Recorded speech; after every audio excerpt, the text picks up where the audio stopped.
नमस्कार, मेरा नाम है डॉक्टर रुद्र मोहन और मैं हूं आपका जानकार दंतकार ओरल हेल्थ चैनल के माध्यम से। आज हम बात करेंगे अल्सर्स इन द माउथ यानी कि एफ्थस अल्सर्स के बारे में। तो शुरू करें।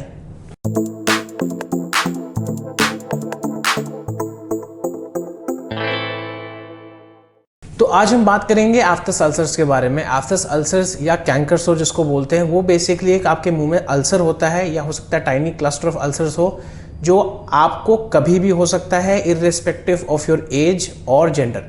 ये एक ऐसा टाइप का अल्सर होता है जिसमें basically it is around the mouth, कहीं भी हो सकता है, जिसमें एक छोटा सा अल्सर होता है जिसमें जो सेंट्रल एरिया है वो वाइट होता है और उसके आसपास रेडिशनेस हो जाती है। आपको समझना है कि ये अल्सर होता क्यों है। इसके कुछ कॉजेज होते हैं। सबसे इंपॉर्टेंट कॉज है स्ट्रेस। तो अगर आपका स्ट्रेसफुल जीवन है, आपको मानसिक तनाव है या आपको स्लीप प्रॉपर नहीं मिल रही है, उसके हिसाब से हो सकता है आपको जो है ये अल्सर हो जाए।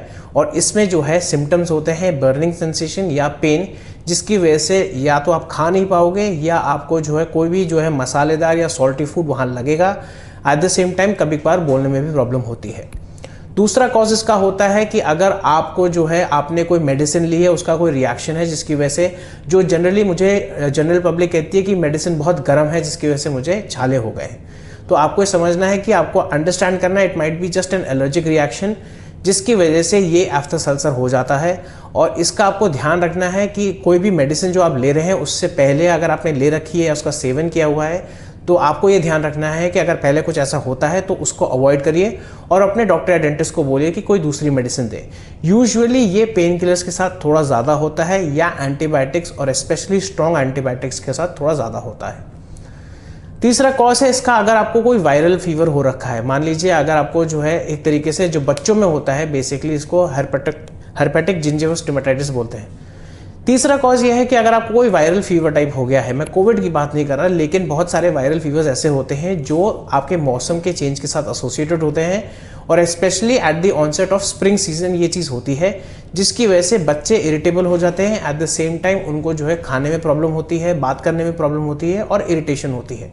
तो इस चीज़ का ध्यान रखिए और इस चीज़ को आप जो है रिकॉर्ड करके रखिए एक तरीके से कि अगर हर सीजन चेंज में अगर आपको एफ्थस अल्सर्स होते हैं तो आपको इस चीज़ का ध्यान रखना है कि कुछ भी वैसा ना खाएं जिसकी वजह से वो एग्रीवेट हो जाए। कुछ भी वैसा ना खाएं मतलब कुछ भी सिट्रिक ना खाएं, कुछ भी मिर्ची वाला ना खाएं। थोड़ा सा अपने आप को परहेज करें कि आप कोई भी ऐसी चीज़ ना खाएं जिसकी वजह से वो जो वुंड है या अल्सर है वहाँ पे जो है आपको जो है दर्द हो।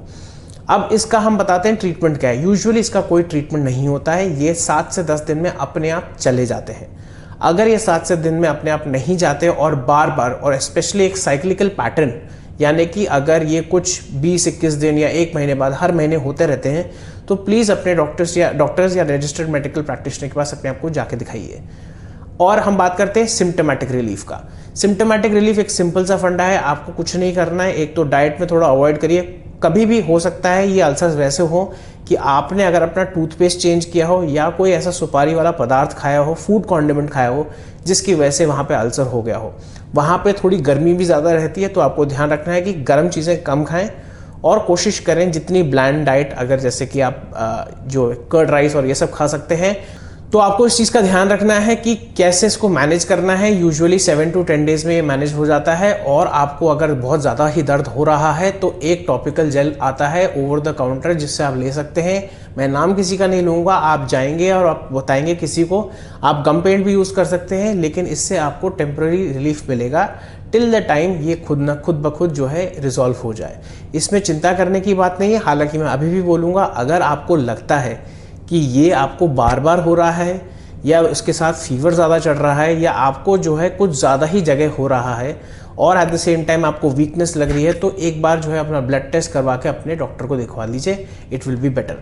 तो ये था आज का एपिसोड अल्सर्स के बारे में। अल्सर्स बहुत तरीके होते हैं, बेसिकली ये एपिसोड था एफ्थस अल्सर्स के बारे में।